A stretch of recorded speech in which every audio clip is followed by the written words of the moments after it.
His heart gave out at 7 years old because of his weight. And you think that fat people aren't a problem to solve? Okay, maybe fat people aren't a problem to solve. How about fat parents? Problem to solve. If you lost it all, still believe in yourself. No one's gonna say you gotta. Hello.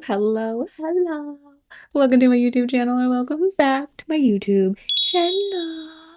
My name is Chrissy. This is Kick It with Chrissy, and I am so excited to kick it with you. How are you doing today, my cute little babies? How are you? How's your mental health? Are you doing good? Are you drinking your water? Are you on track? Let me know in the comments below. I am so excited because no one told me, but I stumbled across, I'm filming this on the 11th of August, by the way, but I stumbled across on Instagram that it is Fat Liberation Month. Yeah, Fat Liberation Month. Boo. So this one is for all my baddies, my little fatties. Happy Fat Liberation Month to you. If you're new here, I am Chrissy. Hi. And I used to be 350 pounds, but I am no longer 350 pounds. Yay! And so I used to be fat. Well, I'm still a little fat. I'm almost only in the overweight category, so yay. But I'm here to talk a little bit about Fat Liberation Month. I stumbled across this account just out in the wild, scrolling, minding everyone else's business. And I found the Fat Dispatch. Now, I'm going to say at the jump, don't go and show hate to anyone that I ever show ever. Don't go and show hate to this creator either. I'm pretty sure that she's, or they, I don't know, is quite a small creator, so I don't want to like be spreading negativity or anything. She just so happens to be the person that I saw posting about Fat Liberation Month, and she's doing all of these little signs every single day, she says, to I don't know, to speak about fat liberation or like boost fat people up and how it's okay to be fat and that they have a safe space with her. So love that. And I thought that we could go through a couple of her slides together. She doesn't have very many. Like I said, it's the 11th when I'm filming this. So there may be more up by the time you guys see this. So feel free to go check them out, but just don't leave any negative comments or hate or anything like that. If you have something negative to say it in my comments. Be kind to each other. And yeah, if you like the video, like this video. And if you have not subscribed yet, please subscribe. We would love to have you, and leave a comment. I respond to every single comment. So without further ado, we are going to shed my mouth and jump right in to Fat Liberation Month. Hey, Fat Liberation Month.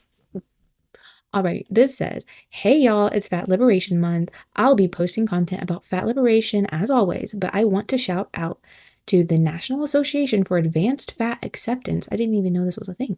Started the initiative to have August as Fat Lib Month several years ago. I'm so thankful for their leadership in education and activism for dignity of all people, especially those on the margins of our society. Okay. Do I go this way? Yes, I go that way. So, the first one says, fat people have always existed. True. Fat people have always existed.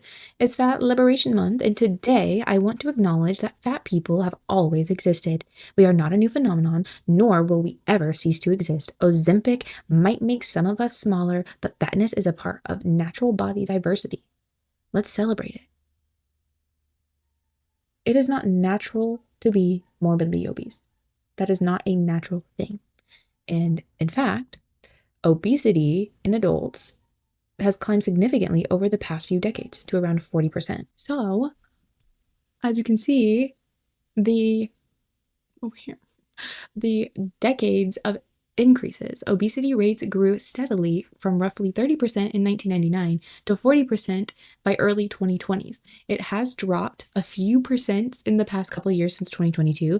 The role of medication have helped that number go down, but actually only about 12% of Americans have admitted to actually taking GLP-1s. So, fun fact. Next. Fat people are competent. There's a well-known trope that fat people are unintelligent or incompetent. This couldn't be further from the truth. Fat people are extremely competent, especially when it comes to navigating a world hostile to fat bodies. And I don't think that like fat and stupid are synonymous. I think that two things can be true at once, but I think you can be fat and well educated. I think you can be slim or a healthy size and an idiot. I do not think that your weight has much to do with your education. However, according to the National Institute of Health, there's a clear inverse correlation that exists between obesity and educational attainment. But a bigger topic is actually gender plays a huge role in that as well. A negative link between low education and high body weight is much stronger, more consistent in women than in men. So that's interesting to note. In high income countries, lower education strongly predicts higher obesity. In some low income developing nations, the pattern can reverse or flatten. So in countries like America, we would be the latter, I believe. The latter, is that how you say it? The lower education would predict higher obesity. Research shows that a two-way street. Education helps people learn health behaviors and resource management. Conversely, childhood or adolescent obesity can lead to lower academic performance, missed school days, and reduced chances of completing higher education due to social stigma or health factors. So it's kind of like this catch-22 or never-ending loop. Like if you're not confident in your body or you feel like you're being bullied in school, as a child, you can correlate school being a negative thing for you. But I can tell you that in school, I had lost a lot of weight and I still had a negative experience in school, not because of weight, but because of other things. So just like bullying for weight, there is many other factors that can play into why school is associated or gives a negative connotation to certain people. But it is, I'm here to be fair and point out it does make sense why children would associate school with negativity when they've been bullied. They're missing school, they have lower academic performance because of depression and things like that. And that is a whole nother topic, really. How the education system needs to be maybe reformed. Bullying needs to be taken more seriously. We need to have more eyes, but with that comes higher pay for our teachers and for our administrative teams in our schools and getting the right people in the right seats. But the science does show that higher levels of education typically associate with lower rates of obesity. So higher education, you have more opportunity to learn what health is, how to be healthy, healthier habits, whereas lower education, you are going to be on survival mode. A lot of the cheapest food in America is going to be ultra processed. However, you can absolutely get healthy meals, whole food meals on a low income. I know this because we are low income. We are a single income household, and I can get whole foods from Aldi and I can spend under $200 or just at $200 for 2 weeks of groceries. And there is also help like food pantries and things like that where you don't always know what you're getting, but they can offer fresh foods for you as well. But a lot of our cheapest foods are ultra processed foods because they're cheap to make because they're made in a lab. They're not real food. Fat people are strong. Again, like it's like yes, fat people are strong and I'm going to try my best to like hide this face because I recognize this as her child's face. She posts her kids on the internet. Disgusting. Don't post your kids on the internet. This is just a part of her face, but she fully shows her face in some other posts. Please protect your kids' privacy. Again, that's a whole nother conversation. So, fat people are strong. Yeah, I mean, small or slim or skinny people can be strong too. Um, Fat has nothing to do with being strong. It just, I don't really, I mean, I mean, I guess you have to be strong to carry all that weight around. Your willpower isn't strong if you can't say no to food. Um, Mentally, you're not strong because there's a direct correlation between mental health and obesity. The caption says, "It's Fat Liberation Month, and my kid would like you to know that fat people are strong physically and emotionally. Fat people are talented." It has nothing to do with your body weight. Everyone has talents. If you can tap into them, then that's great for you, but it has absolutely nothing to do with your body weight. For Fat Liberation Month, I'm taking down common anti-fat tropes. Today's trope is that fat people bring nothing to the table. In addition to our inherent dignity, we bring a multitude of talent. You should be hiring and buying from fat people because we are amazing. Shout out to my novel, coming September 15th. So it's just a little plug. Just a little plug. I have a novel coming out, by the way. Fat people are talented. You should be buying from fat creators. Like, as if mm, I'm not the person to be speaking on it because I am not a person of color, but it feels like you should buy from black owned businesses just turned to fit the narrative of fat people. Like, you want to be oppressed so bad as a fat person, and actually the world really does a lot to accommodate you. Like, seats are getting bigger, airplane seats, like allowing you to buy 2 seats instead of saying no, you can't fly. Like, there's a weight limit, sturdier chairs, portion sizes are huge now. Like, the world has accommodated a lot for fat people. Wider doorways. Fat people are not a problem to solve.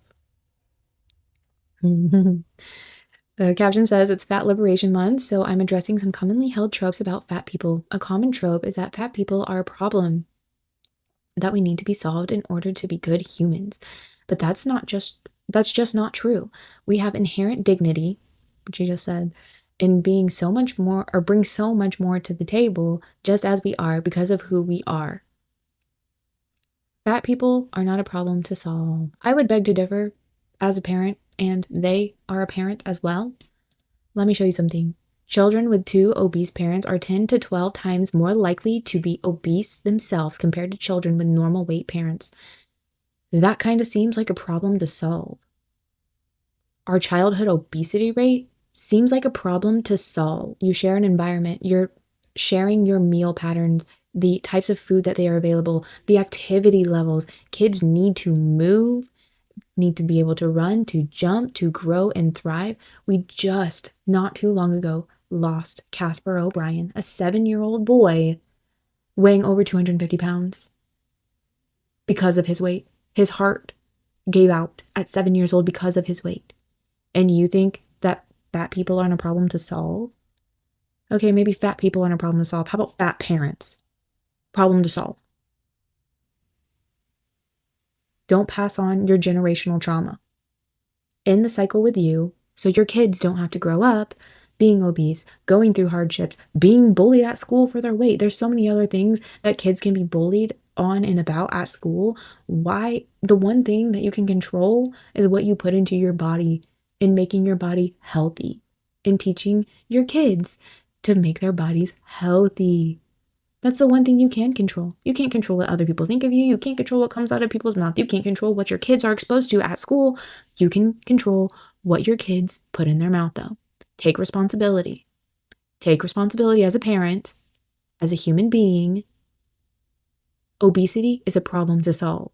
And if you are a person promoting obesity and forcing obesity on your children, which, Miss Ma'am, you are. I'm not going to show your kids on here. I'm not going to show their bodies on here, but you are. They are in danger. It should be child neglect. It should be child abuse. And hopefully the laws will reflect that. Obesity is a problem to solve. People make the choices. People are a problem to solve. The lack of education, problem to solve. You owe thinness to no one, despite what we've been told, been bullied into, been indoctrinated with. We owe thinness to no one. It's Fat Liberation Month, and I'm dispelling common myths. You don't owe thinness to anyone. You owe health to yourself. You owe a long life to yourself. You owe respect enough for your body to put good things in it to yourself. And like we just talked about, you owe it to your children, because people who maintain a healthy body weight, again, people who maintain a healthy body weight, maintain healthy. No one's talking about thinness. Maintaining and healthy body weight are more likely to live longer. You owe it to the people that care about you, your family, to yourself, to have a long, happy life. You could be offering so much more to the world if you didn't have to worry about your health. So take care of yourself so you don't have health problems, or you're less likely to get health problems. Honey Bison always says, and I don't know where she gets it, your genetics load the gun, but you pull the trigger. Your habits pull the trigger. And this is the one that I saw in my feed that I was like, oh, I got to talk about this. It says, diabetes is not a punishment for being fat. It's Fat Liberation Month, and I'm dispelling common anti-fat myths. Today's myth is that diabetes is a punishment for being fat. You cannot give yourself diabetes. Ma'am. How to prevent diabetes. Choose high fiber carbs like whole grains, beans, lentils, vegetables, and fresh fruits. Cut out sugary drinks like sodas, juice, sweet tea. Select healthy fats. Portion control. Those are all things that you can control. So what do you mean that you cannot give yourself diabetes when all of these things is how you prevent it? All of your actions is how you prevent it. Yes, I am aware that you can be more susceptible to getting diabetes because of genetics, but Honey Bison says, so it must be fact, that your genetics load the gun, but your habits, all these habits, pull the trigger. What do you mean you cannot give yourself diabetes? What do you mean? What do you actually mean? Are you sick? Like, wild. And that was a day ago, so I'm on it quick. She hasn't posted today, so I was hoping that there would be another one today, but nothing yet. And that, my friends, is the Fat Dispatch and Fat Liberation Month. Wow. I'm so excited that they have their own Liberation Month. And she posts all kinds of things like this with this little message board. Your body is not a machine. The purpose of your body isn't thinness, it's relationship. You're not going to have any relationships when you're dead, girl. Let's be honest.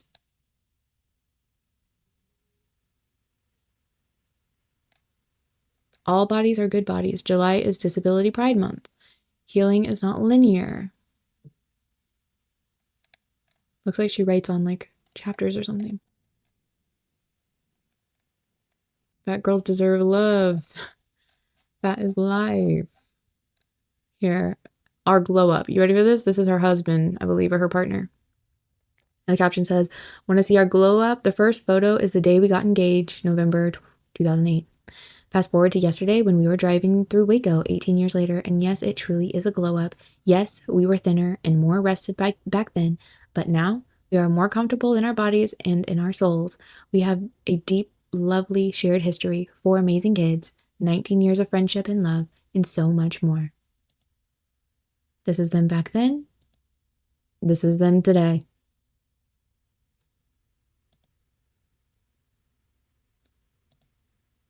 Wow. The change.